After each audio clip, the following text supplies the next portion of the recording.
Signal is a podcast by the Bucks County Beacon. I'm your host and the Beacon's editor-in-chief, Cyril McGlago. Twice a month, we'll use this space to shine a light on the right-wing extremist currents streaming through Bucks County and beyond. We'll talk to guests who will help listeners navigate these perilous political waters by providing insight, analysis, and organizing solutions so that we can steer the community toward calmer, saner, progressive routes. Today on The Signal, and for the last episode of Season 1, I'm honored to welcome two gentlemen who are truly institutions of knowledge about the history and politics of Bucks County. Republican Andy Warren has been involved in Bucks County politics since the 1970s, most notably serving for 15 years as an elected county commissioner. Hal Marcovitz spent 30 years in daily journalism, and for much of that time was assigned to cover the tumultuous politics of the county. We'll talk about their recently published book, Notes on Bucks County, Reflections on Politics in Pennsylvania's Most Curious and Captivating Collar County, where they've combined their expertise to analyze the major, and I'd say really interesting political events that have occurred locally over the past 75 years. Hi, Andy. Hi, Hal. Welcome to The Signal. How do you do? Pleasure to be here with you, wherever here is. Thanks for the opportunity. Absolutely. Thank you. So you two both wrote what I believe is just a really extraordinary book. It's called Notes on Bucks County, Reflections on Politics in Pennsylvania's Most Curious and Captivating Collar County. Why did you decide to write this book together? And can you just share with listeners the kind of origin story of this project? Andy and I left journalism in 2006 after having covered Andy for the majority, if not the entirety, of his political career. And after leaving my newspaper, we would get together from time to time to have lunch and, reminisce. It came to a point a few years ago, I guess around 2018 maybe. Andy had been to the funerals of Mike Fitzpatrick and Carl Fanash, both within a few months. Mike Fitzpatrick, a former member of Congress and county commissioner, Carl Fanash, a former county commissioner. And Andy was very good friends with them. And one a Democrat, one a Republican. Yes, bipartisan as ever. And so we had lunch, and he told me of going to these two funerals. And he said the notion had occurred to him that a lot of history of Bucks County was being lost by the folks who are no longer around to tell it. And he kind of raised the idea of how do we do this? How do we relate this really significant historical aspects of the county government, or not the county government, but the county itself? And I said, well, I think you're talking about writing a book. And so that's how it started. And I can't write, but Hal certainly can. And it was also apparent that as good friends professionally that we were, respect for each other's profession, we also had differing political views. Hal was left of center. I'm right of center, not way right or not way left, but differing views. And the more, and I can't write a sentence that doesn't run on for 3 pages. Hal, on the other hand, made a lifetime writing. So we just came together and one developed that way. And the other part of that, and I'll stop with this, is there are, when you ask someone, where are you from? They'll tell you Miami, Chicago, New York, Los Angeles. Very few places can you say, I'm from Dade County, Cook County, Orange County, Bucks County, because of the background. So it just made sense to me and to us, that the time had come that someone ought to put some things on paper while there's still time to do it. Well, I'm glad you you both had that idea and actually followed through with it. You were just talking about your, the differing political opinions that you both have, and that leads me to kind of the way this book was formatted or structured, which I thought was kind of unique. You had the main writing that was kind of like driving the arc of the history of Bucks County, but then it was interspersed with like commentary and analysis from you both, and I think it works really great. I thought it was, you pulled it off, perfectly. But who came up with this idea and why? Well, those are the notes. When it says notes on Bucks County, we decided what we'll do is we'll add our own little, segues, our own little opinions, observations, that sort of thing, to the stories we were telling. I started covering the Bucks County government in the late 70s, and I continued up until 2006. Andy was there for the whole period. So those were several decades that each of us had a front row seat at what was going on. So I felt we were qualified to do that, to drop our own little comments in on the historical data, the histories that we were telling. And so, Andy, go ahead. No, I was just going to say, follow up on Hal's point, that we both saw the same event, but had slightly different takes of it. And that's what the notes are. And I must say, the note idea, by and large, was Hal's, and it fit right in perfectly with what became the theme of the book. So, Andy, why is Bucks County the most curious and captivating Philadelphia collar county? Because of its history, because of its culture. Many people don't realize that in the 1920s, 30s, 40s, the New York swing set came to Bucks County in the summer. Oscar Hammerstein wrote portions of Oklahoma from Doylestown. Pearl Buck was a Bucks County resident. Margaret Mead was a Bucks James Michener. What's her name? Parker. Dorothy Parker. Yeah, Dorothy Parker. Yes, and so there was that aspect of it. George Washington crossed the Delaware from Bucks County. He did come back, by the way, too. No one leaves Bucks County. But throughout its history, and then the steel mill came to this farm county in the 1960s, 50s and 60s, which completely turned the footprint of the county. And then with Leavitt, the county was totally different. So it's one of the unique places in the United States that has the culture, the history, and the change of environment. Hal, let's start with you on this next question, and then Andy, you can give your answer as well. Do you have a favorite story from the book? A favorite event or history? There's 2 chapters in the book devoted to the pump, the Point Pleasant Water Project. And I mean, I covered every minute of that story, which went on for years. And of course, Andy was very involved as a decision maker in that whole process. So we devoted 2 chapters to that issue, and it was just absolutely thrilling, if you will, to just dive back into that issue, tell the story, the way it unfolded over decades, and how it erupted, what it turned into.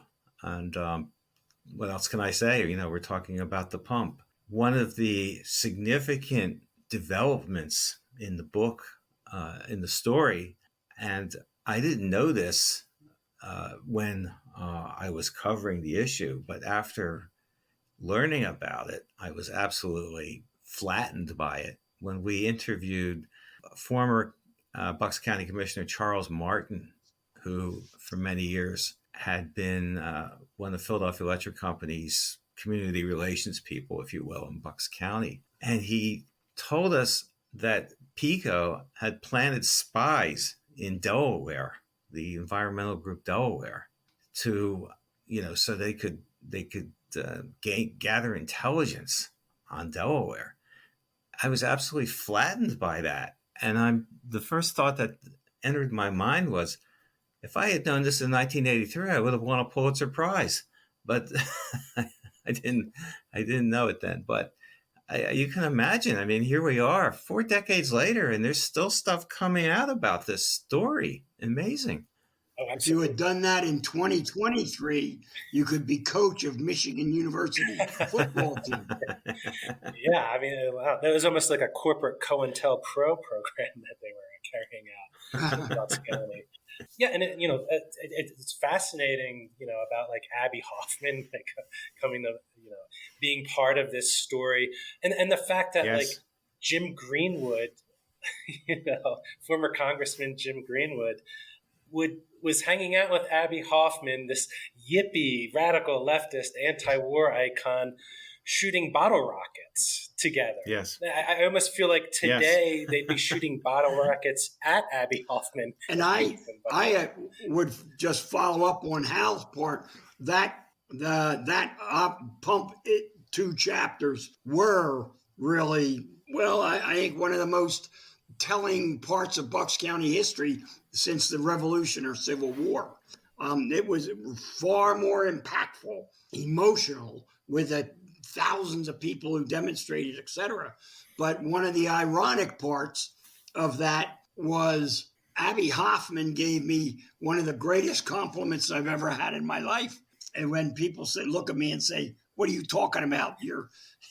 If he said today's Friday, I'm going to say no, it's the day after Thursday," which is true governmentally. But the Delaware, the people who hired Hoffman, were at a fundraiser up in New York to pay him. They had a big dance at Club 47 or 54 or whatever it is, and they got and they didn't pay him. They raised the money and they put it somewhere else. And at one point, and I'm pretty sure it was Hal who told me this, that Abby Hoffman said, if I had a choice of being in a foxhole with the Delaware people who were going to pay me or Andy Warren, I would choose Andy Warren because I'd know where my slings and arrows were coming.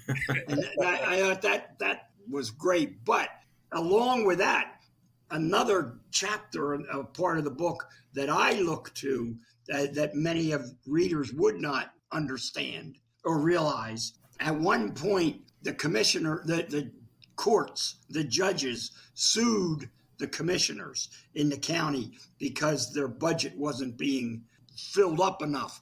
And it ended up ultimately worked its way to court in Harrisburg. And the commissioners were not getting, you go to court and being sued by judges, it's like getting a divorce and having your mother-in-law make settlement. You ain't going to do too good. And we weren't doing too well. But we were up in Harrisburg. Hal was there, the only reporter from the county covering it. And in the course of the covering of it, he was talking with our attorney, Bob White, the attorney. They got discussing, lamenting frustrations on each side. And White said, well, I'm going to go get some lunch. The notes that I intend to use, I'm going to leave here on the desk. He walked out of the room. The notes are on the desk. An inquiring reporter checked with him, checked it out, and wrote a story over the weekend that completely turned the judge's way of thinking. I thought that was really the way a lot of things occur. And had it not been for the inquiring reporter, we'd have lost big time. As it turned out, surprise, surprise, the courts ultimately said, all right, well, judges, you want $5 million. Commissioners, you want to give them $2 million. We're going to settle this $3.5 million. That was the court. But his story turned that on its ear. I think that's part of the background that many people don't see, and I find so fascinating. you cover quite a bit of the political history in Bucks County, and you both, in my opinion, are kind of like institutions of knowledge, given the depth and breadth of your Means that experiences. we're old. Andy, with you in politics, and Hal with you with your journalism, I was wondering, how do you think politics has changed in Bucks County? The Republican and Democratic parties, maybe from the time of former Congressman Jim Greenwood and Kosmeyer to today. Well, obviously, for starters, it's when I covered Bucks County, it was a Republican county. There were, from time to time, some Democrats who won countywide elections. Peter Kosmeyer, certainly foremost among them. But mostly, if you were writing stories about who was going to win an election, you could write that the Republicans won and then go home early that night, so to speak. Okay. At some point, the demographics changed, the political climate changed, the Republican Party went further right than I think the average Bucks County Republican was comfortable with. The Democrats got their act together. They got new leadership. It was sort of like, I think we called it the perfect storm in the book, that, saw the transition from being a red county to, you could say, purple county, but it seems to be a bit bluer than purple these days. So, I think that's one of the main factors that is different than it was some years ago. It's just a different place to live than it was in the 1980s, the 1970s, whatever. Andy? No, I agree. The demographics have changed, no doubt about it. But in some respects, I think the candidates have changed. There was no more divisive issue than the pump, as we talked about. Yet Carl Fanash and I remained friends through the whole thing. If you walked into a commissioners meeting on any given Wednesday and saw the two of us espousing our positions, you would have thought, the average would have thought, my God, those two must hate each other. And that wasn't so. I think in the 80s, candidates could separate the issue from the person far more than is visible today. There's so much right and left. My wife and I went to vote Tuesday, and the gentleman who's running for supervisor in Middletown, his brother played baseball at Council Rock with my wife's son. So we've known each other. We went over and shook hands, and he gave a hug of recognition. We walked 10 feet over to the Republican side, and one of the Republican committee people came up and said, "What are you doing hugging the enemy?" And Elaine talked about that all the way home. This is what's wrong today. That's not the enemy. And she was right in many cases. We must begin in this country to separate the issue from the personality, or we're going to hit bottom. If we ain't there yet, we're going to hit it real soon. And that's what hopefully some of the things in this book will bring out, that government should be about people. It should be real people with views that want to bring them forward, not want to cut the knees out from under their opponent. When do you think that changed, and why? Can you recall a time when you started seeing this shift in the tone and tenor of politics locally? The 1960s, Vietnam changed, and frankly, now we could have another whole program about this. I really do believe that there was an insidious, decades-long process through schools, entertainment, and unfortunately journalism to sway the philosophy of America as to anti-America. And I think the biggest single issue is the loss of the daily newspaper, in my opinion. Because, like I said, 70% of good voters, good citizens, have no idea. And if you vote a month before the election, that's all right. Candidates haven't even formed their position publicly, and a third of the vote is in.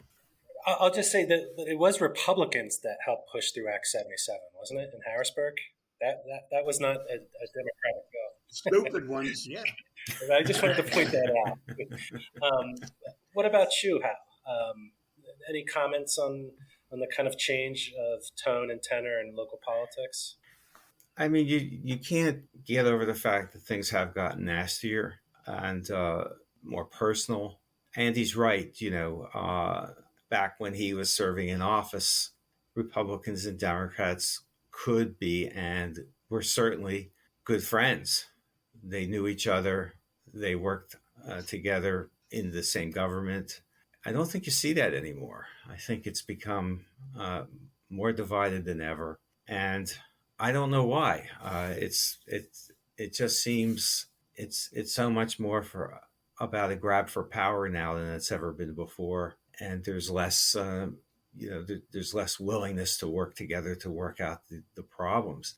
Look at the House of Representatives right now, and just how dysfunctional it is, and I tend to believe it's all personality driven there. It's their refusal to get along. Our local congressman, Brian Fitzpatrick, is part of something, I think it's called the Problem Solvers Caucus, something like that.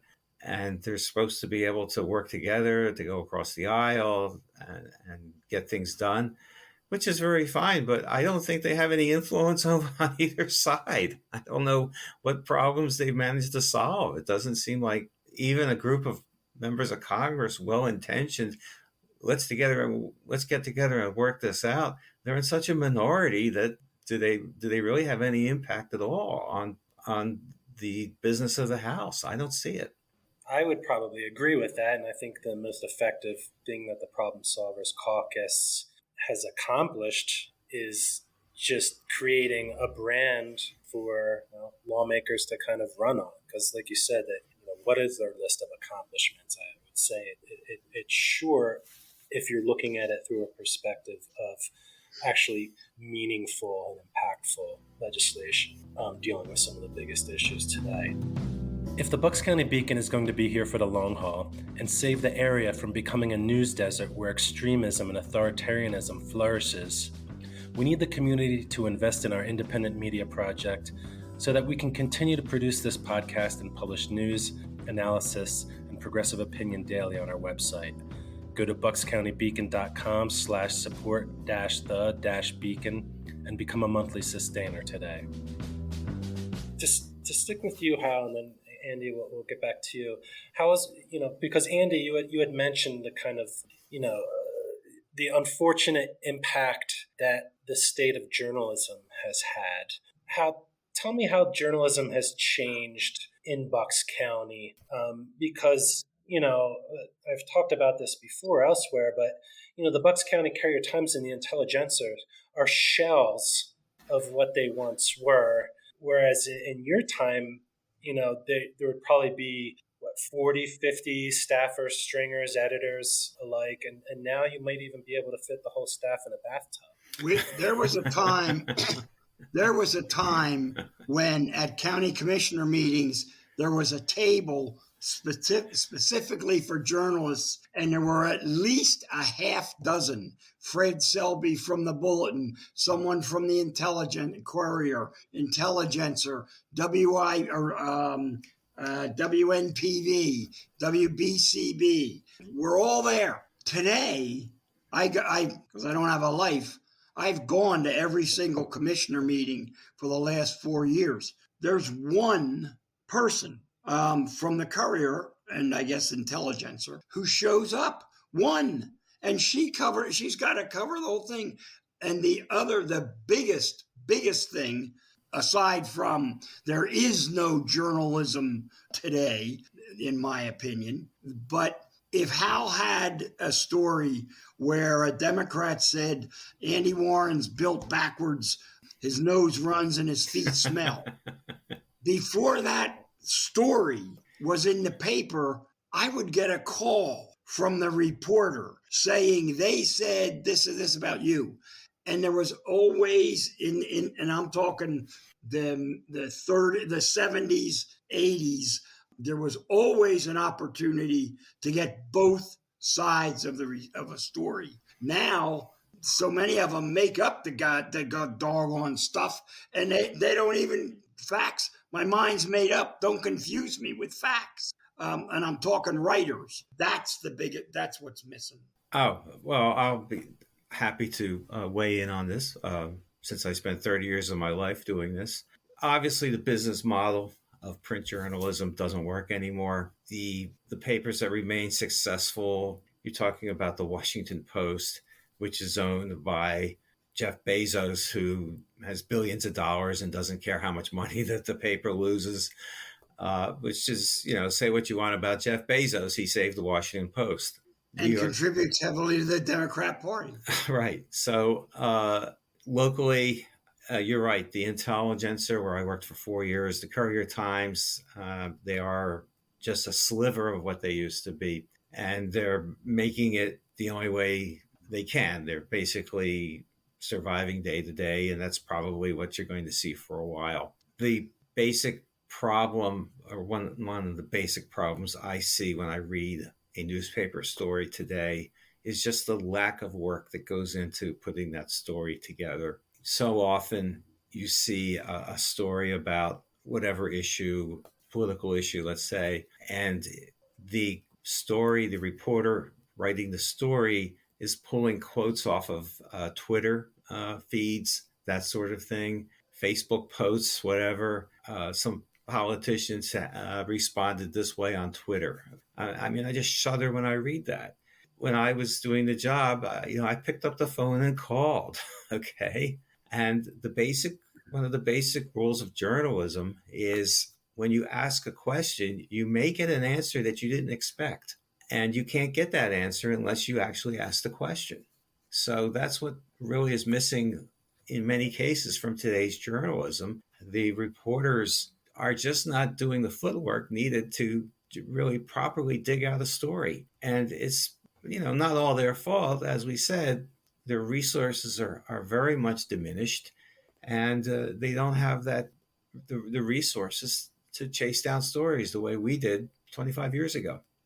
Yeah, I mean, I've been a longtime critic of the Courier and Intelligencer because of, their coverage, their often lack of coverage, and what I at least identified in the years past is kind of like, I would say like a right-leaning, and Andy, you might disagree with me and you can respond after, but, a right-leaning kind of, bias in the editorial pages. That being said, I still, like you, Andy, think it's a travesty that the Courier isn't a vibrant paper with an army of reporters providing the depth and breadth of coverage that's necessary in order to have an informed electorate, right? Which is essential to democracy functioning. At the Bucks County Beacon, we're a progressive media outlet, but we don't hide that. I'm wearing that badge on my shirt and I'm letting people know about that. And there's a history of, ideological media in the United States, which I've been part of on a small level and local level, whether it's The Nation or in these times on the left or National Review or Human Events or, even Broad and Liberty now, the Del Val Journal, which gives it good news and analysis from a conservative perspective. But what we do, I think we should be complementary to what the Bucks County Courier Times and the Intelligencer, the role they should be playing, and that they're not in Bucks County. Andy, if you had anything. No, I totally agree with you. And you talk about an army of reporters. I'd be happy with a platoon, but you're absolutely right. And then we come back to the point of, as a reader, so readers talk about young adults, 20 to 35 today, they don't want to or seem to care to pick up a paper in the morning or night and look through it to see what's said. They want to go on the machine here and see Instagram with no backup whatsoever. In Hal's day and age, that if he printed something that he thought was right and had no sources, he wouldn't have 30 days employment, let alone 30 years.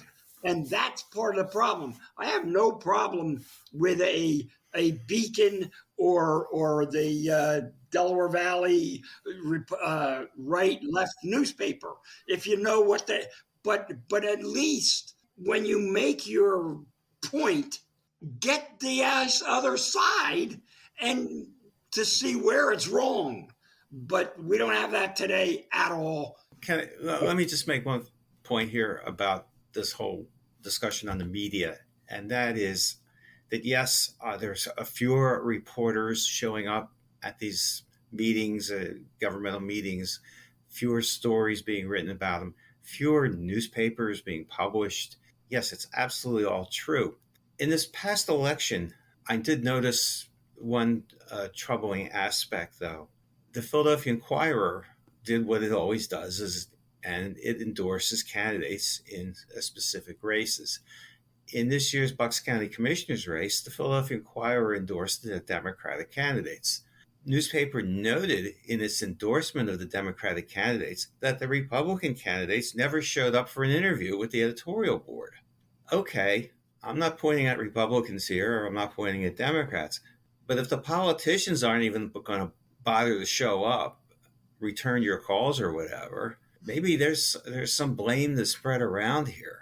Let's get those politicians to want to talk to reporters, to want to engage with the few who are left, and maybe that'll help slow the slide down the mountain a little. Just a point. Totally agree. I absolutely agree with that. I thought it was the biggest mistake ever not to go. Like, go where your where the opposition is. They can do many wise and wonderful things. They can't read minds. And again, let me say, I would have gone. They should have gone. They should be there. But part of the reason they didn't go is because they don't think they'll get a fair shot. And that's a whole different issue. But whether you think you're going to get a fair shot or not, show up, because you've given the opposition the talking points rightly that Hal just made. If you remember Al Franken, the Minnesota, right, the victim of cancel culture, so to speak. I recall an interview with him once when he was still in the Senate, and he was urging his fellow progressives to go on Fox News, to give your position on Fox News. Just don't refuse to go on because it's Fox News and you know what they're like there. Go on Fox News and give your position. And I don't think many of his colleagues took him up on it, but if the candidates are refusing to go on an editorial board because, well, we know what they're going to say anyway, no, that's not going to work. Okay? Nope. No, yeah, I mean, that's a great point. And we've seen a few Dems do that, like Bernie Sanders and Gavin Newsom, and I actually think they performed pretty well going on a media that, Sure. And Fox News says continually that they've asked Democrats to come on, and they won't. They don't. So Hal's point is absolutely correct. To piggyback on that and just to kind of diverge off a little bit is just another thing that I've noticed is lack of debates between candidates running for races, and a lack of town halls. I don't even know if Brian Fitzpatrick has done one public town hall since he's been in Congress. I think that's just that's a huge problem for the country, for Bucks County now and moving forward. I was wondering what you guys thought about that. Oh, I agree. I don't think Brian has had a single town hall since he's been elected. I think he's done some telephone town halls, which I don't think count. Okay. No, you got to get out there and be surrounded by people and hear them and go one on one with them. And if they're going to stand up and call you names and chew you out or whatever, well, that's what you were elected for, to listen to it. So no, I think there should be more of that type of retail politics that you don't see much of anymore. Once again, I totally agree. The fact that there's no debates is absurd these days. But the League of Women Voters or the papers say we won't sponsor a debate unless both sides agree. Well, I say baloney. If I'm a candidate and you're a candidate and I'll go to a debate and you won't, leave an empty chair. That says something. But part of the problem is incumbents figure, oh, if there's a debate, it just gives my opponent a platform. Well, yeah, but take it, you coward. I mean, it's baloney. And that, along with the lack of coverage, that lack of one-on-one public debates, discussions, is what's the problem. And as far as the town halls, I agree up to the point of it can't just be a steel cage death match where the audience is screaming and throwing tomatoes and all that. That's no good. If the audience will behave itself, then elected people have got to have the guts to show up. Yeah, no, great point. I mean, I remember like Arlen Specter taking a lot of slings and arrows I think he supported Obamacare. The question is, like, can people engage in a civic debate and dialogue? Not to take away their passion about the issues, but can they do it in a way that doesn't kind of resort to personal and ad hominem attacks? To wrap up this conversation, we've been talking about like the history and the present of like Bucks County. What do you see for the future if you're looking into your crystal ball? You mean on a political scale or a social scale, or? Yeah, like politically. Do you think, is there any hope that we're kind of go back to a more kind of like civic and friendly politics where, maybe someone like, Andy and I can go out to lunch and just have a conversation and agree to disagree, or, even like just different elected officials can do that? Or you think we're just going to keep falling down this rabbit hole? I think the rabbit hole is going to get bigger and slicker. I think we're going to fall down the rabbit hole, and we're going to fall faster than we did before. I absolutely cannot picture bipartisanship or however you want to describe it really becoming the theme of the day. Okay, I think it's going to be a long slog by both sides to destroy the other side. And if it is a long slog, there won't be any sides left, because all that we're going to ultimately do is destroy the process, destroy the whole thing. I will tell you, too, that one of the things that drove me absolutely bonkers was the Republicans don't have a voice in Bucks County any longer, because with the three commissioners for 4 years, the minority commissioner, the Republican commissioner, has voted 100% of the time with the Democrats. Now, Diane and I, Commissioner Marseglia, and I had a discussion about this the other day, and she thinks that's great. And I said, well, yeah, you did. But I said, let's go back a little in history. I said, you never voted 100% of the time with Charlie Martin and any of the Republicans. I never voted 100. Government's got to be some give and take. Yeah, got some constructive criticism. There's got to be options, and we're not getting that. It's all this all or nothing. We're going to end up with nothing. I think Andy's right in that, yes, that's the type of discourse, political opposition discourse. We want healthy political opposition. We want you to state your position, me to state my position. And if we can't get together on it, well, we'll vote our way. Let the voters decide. Yes. But at least the voters have heard. Yes. I absolutely agree with the gentleman from Chalfont. Maybe you two should kind of start a podcast where you're bringing on people from the left and the right to have conversations, and you guys could be the co-hosts. I'd love to do it, but I don't think too many Republicans will come on a show with me. But I think maybe you two might be well positioned to at least let's get this conversation going. Maybe something to think about. I'd be listening. I'd subscribe to that. I would promote that. All right. Because I think you guys bring great perspectives and great voices to the discussion. I have thought about it, and I think you are right on target. And I mean this very sincerely. Brett Baer starts doing he's got a Democrat and a Republican from the Senate, say, and he has a 15-second minute. We tried that. We did that with Greenwood and Kostmeyer after talking about the book. I absolutely agree it. And if there's no newspapers, then we can't really blame the voters if they don't have anywhere to hear. Two different. I would do that in a minute.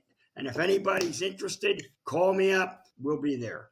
I'd help out if you wanted. If you wanted my help, I would help out with that. You've got to, because I don't know how to turn this thing on and off. But once it's on, I can go at it. Well, everyone, I just can't recommend Hal and Andy's book enough.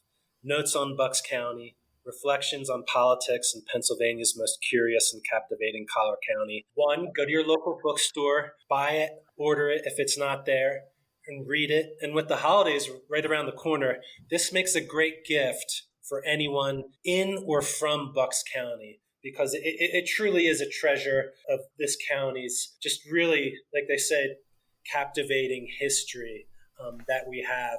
And I just learned so much from this book.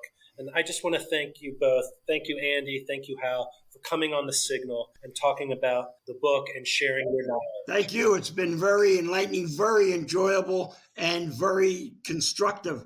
Newtown Bookstore, I know, does have the book, the Amazon, etc. But this has been, and I sincerely thank you. I probably would have written on my letter a little differently had this occurred before. Thanks a lot. Thank you. Look forward to seeing you and following up on our discussion. Absolutely. Thanks, Hal. This has been The Signal, a podcast by the Bucks County Beacon. I'm Cyril McGlago, editor-in-chief and host. For more progressive news, analysis, and opinion from Bucks County and beyond, go to www.buckscountybeacon.com. The Signal is produced by Kevin Mahoney at Raging Chicken Media. Intro-outro music by Maf et Tula, featuring Cartas a Felice, used with permission.